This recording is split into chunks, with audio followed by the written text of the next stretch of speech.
Hey everyone, welcome back to the channel. I wanted to take some time to talk about the recent news that the GDP growth for the last quarter wasn't actually growing, it was negative. So the US GDP came in at something like negative 1.4% for the first quarter. So that is not a good sign, especially while inflation is running super hot. We're looking at something like 10% inflation almost. We're nearing that number.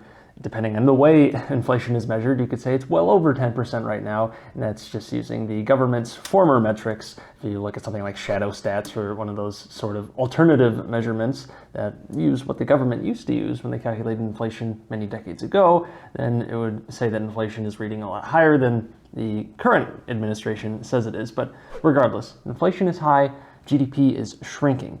Will GDP shrink next quarter? We'll see, but all the signs aren't exactly that positive, which would imply that stagflation is here, which is when you have rising inflation amidst rising unemployment or otherwise no economic growth. That is not a good thing. Since the common economic wisdom, for whatever reason, especially given history, is that inflation and GDP growth, or just growth in general, are one and the same. As the economy grows, you're going to expect more inflation. The economy's getting quote unquote hotter, and you're going to want to cool that down so it doesn't get out of control, create bubbles and all that, which I guess makes some sense. But that implies that inflation can't go up while you have a recession. But we've already seen that in the past. We saw that in the 1970s, for example, with the era of stagflation, which kind of threw that whole thing for a loop, in that you had very rapid inflation while you also had significant unemployment. And it looks like that's what we're getting into now, though we'll see. One big problem with all of this is how things are measured. They often change from decade to decade, or with whoever's in charge, they'll change how they measure the score, which always makes it a little bit hard to compare eras.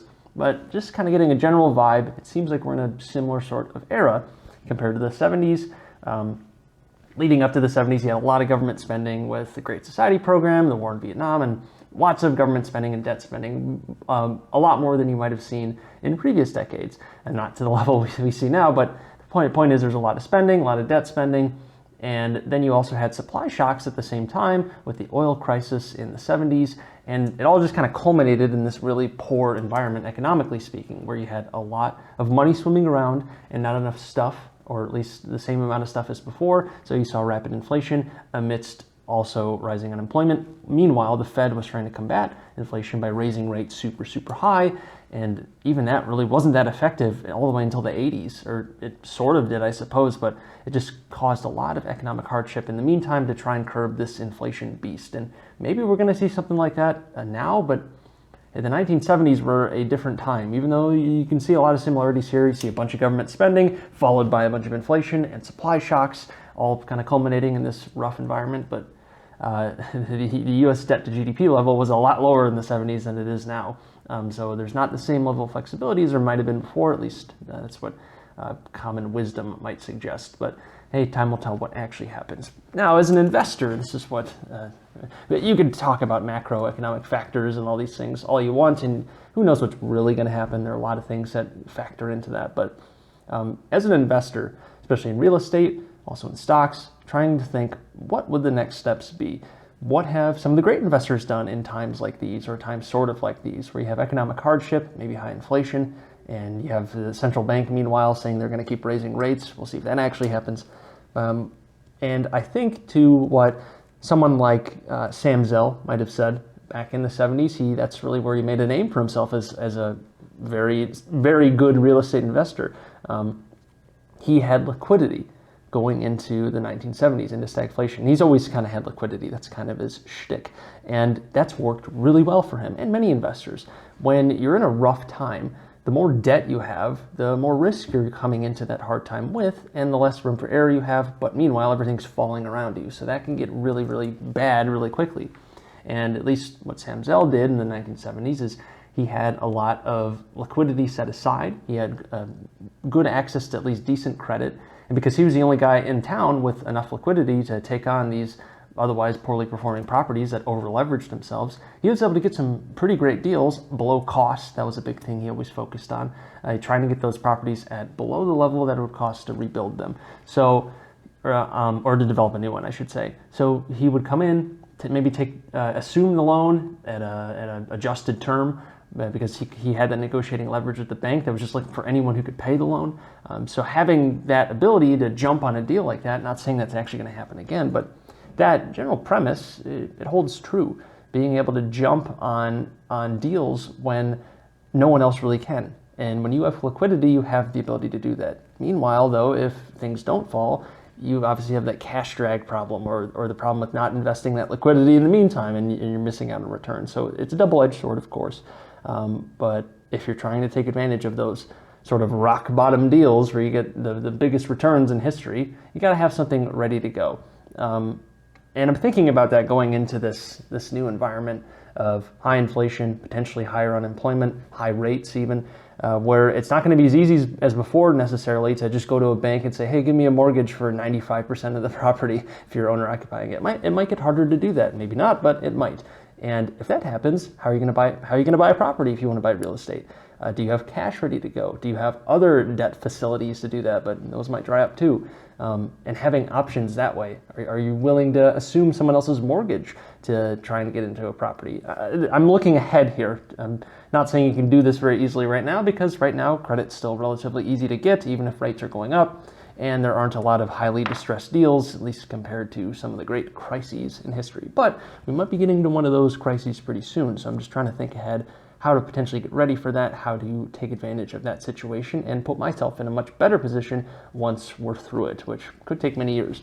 Stagflation was a full decade in the 70s. We might be facing our own sort of stagflationary decade because, like I led off this video with, inflation and unemployment are not opposites. They often can move in the same direction. Maybe not that often, but it does happen. We saw it in the 70s. We're seeing it now potentially, or maybe not even unemployment, but GDP growth, because unemployment's measured all goofy. And I guess GDP is kind of a goofy metric in itself.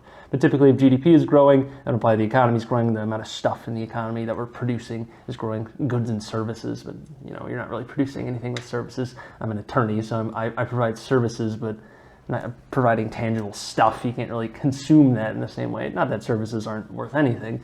That would be, I'm pretty biased in saying that though. But just trying to think ahead. How do the great investors navigate these tough situations? What have they done in history? And just having an eye on liquidity. I think that's a really big lesson here, because things could get rough very quickly. They could get much more rough, especially as inflation keeps running.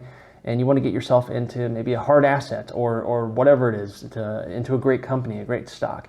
But you have to have the means to get into that thing if it falls in value below what price you think it's worth, below replacement costs in the case of real estate. That could be a great sort of pricing metric, or below whatever your intrinsic value is for the stock based on what you think it's going to grow at, or based on its asset value. Just being ready for that. That's really all you can do as an investor, is be ready for different situations, have cash or some sort of liquidity ready to go, and have alternative plans. Because if you don't have any alternative plans, then, if anything changes, what are you going to do? Now you're just improvising, and that can be very dangerous. Or you make a decision based on emotion, or you make a decision just because you have no other decision to make. You get margin called or something like that. So just trying to be ready for whatever the economy, whatever the market, whatever the particular deal throws at you, and also focusing on the deal. I've said it before, another Sam Zell quote, you focus on deals, not on markets. And even in a super hot market, you can still find great deals, just might be a lot harder. But in a tough market, you might be able to find great deals, but how do you fund them? So there's always a give and take in these sorts of situations. Credit might not be as easy flowing. You might not have as much access to income, and maybe your income takes a hit for whatever reason. So having alternative options is very important. And I guess just as another general personal finance plug, but always try to build multiple income streams, because you never know when one is going to dry up. So the quicker you can get on that, the more secure you'll be in your future, and the more aggressive you can be in taking chances on particular deals in whatever the economy or whatever the market throws at you. I think that's a good place to wrap it up. So if you like this video, definitely like it. A bit of an impromptu video. I'm at a hotel room and just had a wedding yesterday. It wasn't my wedding, it was my cousin's wedding, and it was a really nice time. So here, be heading back home today and get back to providing some fantastic videos or hopefully fantastic, you let me know how they are, for future days, weeks, and months. So it's the weekend as I'm filming this now, so we'll see if anything changes by the time this posts. But otherwise, always appreciate your support. Be sure to like, comment, subscribe, all that great stuff. Got the affiliate links and all that good stuff in the description below as well. Now it'd help the channel out, and maybe you can get some free stuff to get that liquidity pool going as well. So check those out. Otherwise, until next time, take care.